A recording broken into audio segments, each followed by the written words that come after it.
City Matters.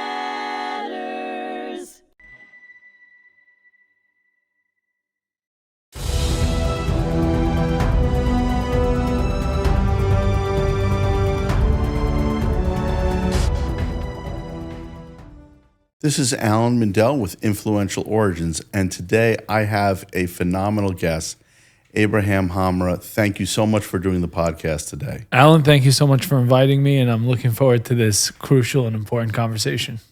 So, Abraham, there's so many topics we can talk about all the way through today, but for people to kind of understand the context of the full breadth of your experience, I'd really like to talk about, the history of Jews in Syria. Yeah. Because Jews have been in Syria for 2,500 to 3,000 years. Yes. And your family was a pretty influential member of that community for a long time. Yes. So tell me, where was your family from in Syria? So we're from Damascus, Syria, and we lived there until 1994. Now, the history of the Jews of Syria spans, as you said, millennia. It's one of the oldest civilized cities in the world. It is one of the oldest Jewish populations in the world as well as Syria. I can go back very far in time, or I can go to 1948, where a lot of the action happened. And actually, I'll give you a couple cool stories that nobody has heard before. Okay. To start with, right? And I want to go about the time of the creation of the state of Israel, when that happened. So this now is after, it's under dhimmi rule. It's been under you've dhimmi been of the Ottomans. a happy second-class citizen. Grateful second class. As the Islamists tell me, yes, you should be thankful that you paid the jizya. Yeah. We protected you. I'm like, okay, which Don which wasn't even that far from the truth of it, but it was thankful to be a second-class citizen. Yeah, but I said, I never asked you to colonize me to start protecting me. But different story. Different story. So prior to 1948, there was travel between Syria and the British Mandate. And so my great-grandfather actually used to go to the British Mandate and work for Zionists in that area, building kibbutzim, etc. They would go back and forth. Now, because the Jews primarily got paid with the coin, and I'm sure you saw this propaganda coin used against us. It says Palestine on it. Yes. Right. The people utilizing that coin were primarily Jews. Yeah. And it says Eretz Israel, Aleph Yud. Yeah. My grandfather tells me the story. At the time Israel was formed, the Syrian government was literally suspecting house of house in Jews. Are you a Zionist? Are you with the Zionists? And they would come and search overnight. They would come, search. There were so many restrictive laws that came into place, restrictions on travel for Jews, immigration out of the country became illegal for Jews overnight. My grandfather still remembers his father had to grab all these Palestine coins that he has, that the pro-Palestinian side tries to show us their indigenous rights by utilizing this coin. And was our coins. And dumped it in the river, just like many of the other Jews that lived in Syria and had that coin, because had the government found these Palestine coins in their possession, they would have been charged with conspiring with the Zionist entity. It was the coins and the nails that was produced in the British Mandate by the Zionists. Right. For them. But there was a lot of tragedies nobody really speaks about the early creation days. My grandmother's mother, for instance, right before 1948, she said, I want to move to Israel. I want to settle in this land. This is our homeland. And, there was a lot of excitement. Because when the Turkish Ottoman Empire was around, the Syrian territory controlled Israel. Absolutely. It was one nation together at that time. They called it Blad el-Sham, right? The cities of Damascus. Yeah. That's the Levant. That's what it's called in Arabic. And my great-grandmother went to a kibbutz where her sister was going to be settled, and she brought her two younger daughters at the time. Right. She brought them into kibbutz, she settled them down and said, you know what? I need to go back to Syria. I need to take care of a couple things, pack a couple things, and I'll come back. Right. She went back to Syria. The 1948 war broke out. My great-grandmother never got to see her two daughters again that she brought to Israel. They were left in Israel as kids, pretty much, with her sister. Right. And my great-grandmother went back to Syria, eventually had my grandmother. My grandmother didn't meet her sisters until she was about 45 years old and out of Syria, where they reunited in Israel when we all left. And they would tell her the stories, how they would walk around week after week on Shabbat, on Friday, running into neighbors' homes when they smelt the Shabbat food, thinking their mother had finally returned. Right. But nobody talks about that and what That the Jews immediately were broken up families right then and there. absolutely. And so the Jews that stayed in 1948 stayed behind in 1948, and they were subjected to a ton of discriminatory laws, ton of restrictions. No more driver's licenses. And well, they were amended. So I have actually a picture of my father's driver's license with me to show you. It's when people use, about identities and ethnicities. Right. So on the Jewish driver's license, or ID, Right, to put it because in there better were place. restrictions, travel, driving, the jobs you could have. All of a sudden, that wouldn't be part of it. Everything changed. So my dad will tell you, prior to the 70s, prior to Assad taking over, actually, Right. he couldn't travel freely from his home more than 3 to 10 kilometers at max without a special permit, because he was a Jew. You had to get a permit to travel Absolutely. even within Syria. Within Syria. Right. And so you see the trauma that these older generations, like my father, has gone through, right? Because you'd ask him, and they're almost grateful for Assad, because he... Which is an insanity that we'll get to in a minute. Absolutely. Yeah. But you have to understand, imagine being trapped, and I put this in perspective. I go, imagine being kidnapped and trapped in a bathroom, and your captives are not allowing you out of this bathroom. Right. If you need permission and permits and visas and the whole world. Right. And all of a sudden, this new guy comes in place and says, guys, you can leave the bathroom, just not the house. Right? You're still kidnapped, but the conditions have improved so much in your, in what in your perspective, that you're like, oh, this is better. This guy's giving me rights. And the funny part is, this is all from the good old days when you were proud, registered, second-class citizens of this republic in the first place. It's unbelievable. And so Assad came in. These were crazy. No universities for Jews prior to Hafiz al-Assad. Hafiz al-Assad wasn't great for Jews either. I'm just putting that. Listen. He wasn't great for anyone. Nobody. For nobody overall, because it was a coup. Yeah. He was an Air Force pilot or in the military. It was a military coup. And from 1970 till last year, after his son fell, family. Let's think about how long that is. 55 years, absolutely. No elections, right? This guy, he believed in a pan-Arab socialism. Yes. So there went capitalism out the window. Sounds familiar to things we're coming across today. Absolutely. Some quote-unquote new ideas for the world that have imploded so many times before, including in Syria. Yeah, he was a socialist. That was his achievement. And he was... So I don't know how much of this is known, actually. He had to convert. My dad still remembers his conversion. Hafiz al-Assad, they had to slaughter goats for him. They brought him to the top of some mountain because, remember, he's Alawite. Right. And there's a law that you have to be a Sunni Muslim to actually rule over Syria. He had to basically distance himself from that minority status, but at the same time, he was relying on that minority status to create his power. Absolutely. And to pretend to give right to minorities, right?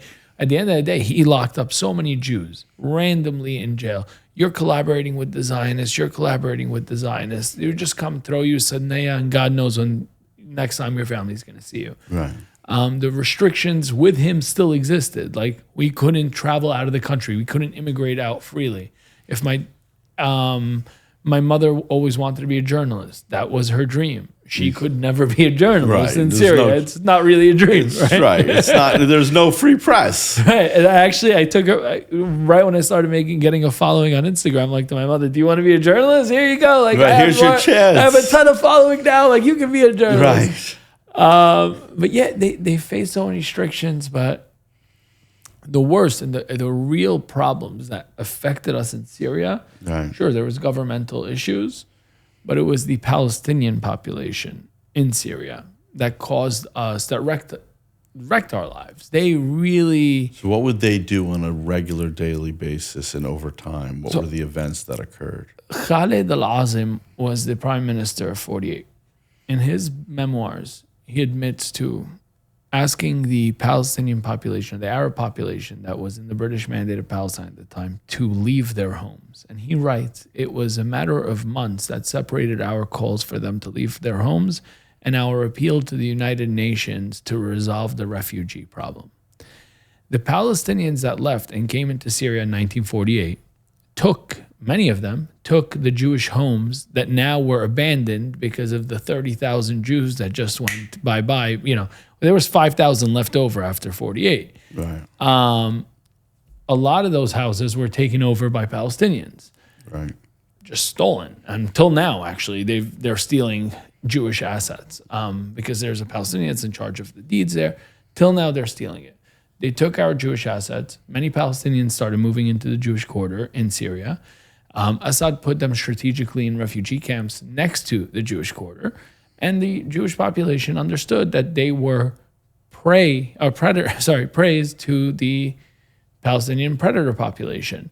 You don't walk by this house. I can introduce you to somebody whose eye was gouged out because he was walking down the street and because he's a Shetfit Yehudi, a piece of Jew, right. Palestinian drops a skewer from his window into the guy's eye. Beatings, murders, riots within the Jewish quarter, right? It's not about Zion. It's not about Zionism. It wasn't a political conversation. Right. They were chanting, Palestine is our land and the Jews are our dogs. Palestine baladna wal Yahud kalabna. That was the chants. And my mother will tell you, their neighbors that she lived with, grew up with, after the 73 Yom Kippur War, where Syria thought they were going to win the first day, all they heard in the streets was, we're winning. They were chanting that they were going to beat Israel. Right. Idbahul Yahud. It's time to slaughter these damn Jews that we have here. And my grandfather, he should tell you, he threw things by the door. They hid under the mattress until the day ended and things calmed down. Because they thought they were all going to be slaughtered. Constant harassment, constant. And there were those that were slaughtered the whole way through. Yeah, absolutely. Attacks, forget owning anything, rapings. Forget going anywhere. Yeah. How many women were raped? How many women? There's 4 sisters, a very famous story. In the 1970s, actually. My great uncle, my mom's uncle actually went to jail because of this. 4 women decided to try to escape Syria. Again, immigration is illegal. Right. That was the only way out. You had to walk to Israel, the Jewish state that will give you refuge. 4 sisters decide to go on their journey to escape. They're caught. Somebody finds them midway through. They rape these women. Right. They murder them brutally. They chop them into pieces. And there are plastic bags outside of their parents' house with the body pieces of these 4 girls. This was known. This was Syria regular. Right. You don't try to escape. The girls are at fault. Why were they trying to run away? Why did they leave? Where did they go? It gets twisted. And so when I hear it and when I see it here in America today, it's just surreal almost in a way to me. Because you know what that reality was. Yeah. When people say, well, why did you need Israel? And without Israel, you literally had no rights. People would be raped, murdered regularly, Pillage. No ownership, no travel. Your neighbors were people who were put there because they hated your guts. Yeah. It was hell from the beginning to the end. Hell, we couldn't leave until night. We were trapped. My dad, if he needed to leave Syria, he would have to literally give over our passports. I have a picture of my family passport book. It's a family passport, my mother and us. Right. He would have to hand it over to the mukhabarat, who are the secret police that were in charge of protecting the Jews, But they're the Jewish police. Yeah. But they weren't really, protecting the Jews as much as spying on the Jewish community, accusing Jews of being Zionists, throwing them in Sydney. Right. And he would have to assure them that his family wasn't leaving. So it's either you give your family's passports or you give a bond.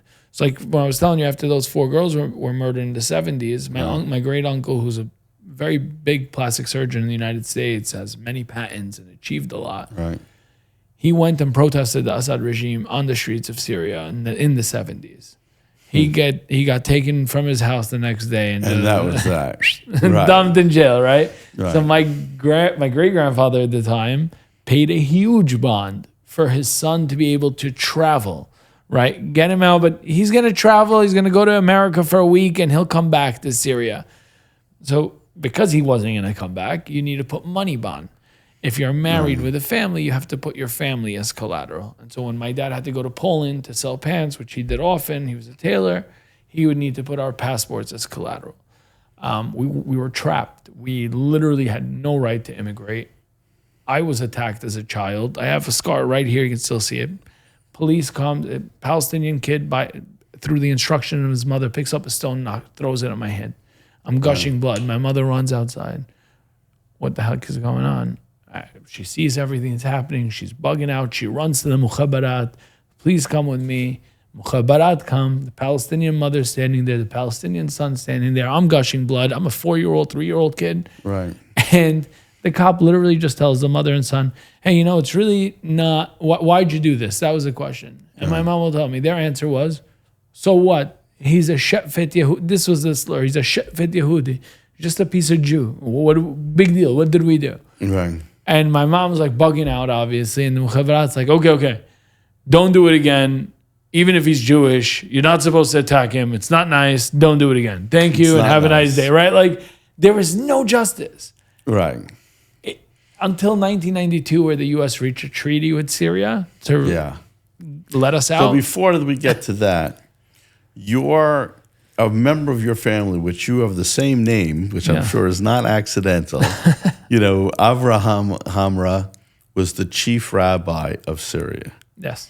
So tell me about him and your relationship with him. So he actually ended up moving to Israel, but I have a very fond story with him. He's my grandfather's cousin. Yeah. Him and his brother are actually both rabbis. So Rabbi Abraham Hamra, Zechrono Bracha, there was a very small yeshiva. There's a yeshiva, Beit Maimun, house of, what was it called? Moshe ben Maimun, the house of, Rambam, basically. Right. There's a little yeshiva in Syria. And I used to go, my mother wanted me to learn French. So she put me in a nunnery as a kid, as a small child. So I would go and have pictures with the nuns on the slide, right? And so I'm enjoying my life. I'm learning French. I'm a baby, but I would cry every Saturday because there was Saturday school, and I knew I can't go to shul. I can't go to my teta's house, my jinto's house. I have to go to school on Saturday. Right. I'm Jewish. What the heck? And I was like 3 or 4. I was a baby. Right. And so one day I'm walking out of the school. I see Rabbi Hamra. Rabbi, how are you? He's telling me, hi. I'm showing him what I learned in school. And what I learned in school was how to cross myself. As a kid, you didn't know there was anything. I had no idea. I was like, oh, Rabbi, look, I learned how to pray. Right. And so he looked at me. He's like, that's it. You're coming to the yeshiva. He took me, grabbed me, went to my mom. He's like, I'm putting him in my school tomorrow. French is done for him. Yeah. So every year I saw him, and I saw him until the year he pretty much passed away, because he would come to Brooklyn to lead the high holidays for us from Israel. And every single year without fail, he'd remind me this story. Like, you remember in Syria? I remember in Syria. But he made sure that when that treaty was reached, that as orderly as he could, he would get his community out of the country. Yes. Which was an important role for him. Yes, and it wasn't easy, because in 93, Assad changed his mind and decided to kind of walk back his agreement to allow the Jews out. And at that time, half of us left, and I was trapped with my parents there still. You were 6 years old when you got to leave, right? I was almost 8 years old. 8 years old. Yeah. Okay. And it wasn't, an easy trip or a straight line. And you didn't just come, all of you. You didn't get to come with everyone that you were related to. No. So how did that go? Because So it was actually really sad because my grandmother, I was my mom's mom and dad. Yeah. Which I love. We were by them all the time. My aunts, my uncles. Like I was a baby. Like, these are my everything. All of a sudden, they all disappeared in '92. They all just vanished. Because they escaped. They were the first one. They were on the first flights out. My dad's family was staying a little later. They had other issues. So my dad's like, okay, we're going to leave in the next round, the next trip. Right. And then '93, Assad changes his mind. And I can like tell that my mom is ventilating. Destroyed. Our whole world is like, oh my, now what? Right. But, we missed them. But on the plane to America, I remember how excited I was. I was like walking up and down I still like vividly remember this, just running back and forth on the plane, telling my mother, like, I'm going to see my aunt. I want to see my aunt, Rena, who's like the youngest aunt I have. Yeah. And, when I got here, they came. It was just amazing. But we didn't leave with everybody, we came here and we got reunited with everybody. And you came essentially very willingly left because of what life had become in Syria. But you essentially were a refugee coming to America. Yes. We came in as refugees. I today no longer call myself that. Right, because now I'm an American citizen. You're an American citizen. In this beautiful country that has given me everything. Right, that you love so fiercely. Absolutely. Because, I'm the child of Holocaust survivors, right? My parents came from Poland. Not together, obviously. They met here. But for people like my dad, and people don't really understand this, when you are used to a life in another country where it's not America, and it's incredible that people say, oh, what a terrible country we live in. And it's like you want to just wake them up and say, do you understand? It's not a perfect union, but do you really understand what's going on in the rest of the world? This is one of the most amazing countries. Yeah, with rights that you don't have, and that would never give us as Jews these rights for so long, And I know we're going to talk about life today soon and, what you did professionally, which I think is, an amazing tie-in, because it's not an accident of all the choices that you could have had in life. You could have gone into the schmata business too, like your dad was, right? Yeah, of course. You had a lot of choices, right?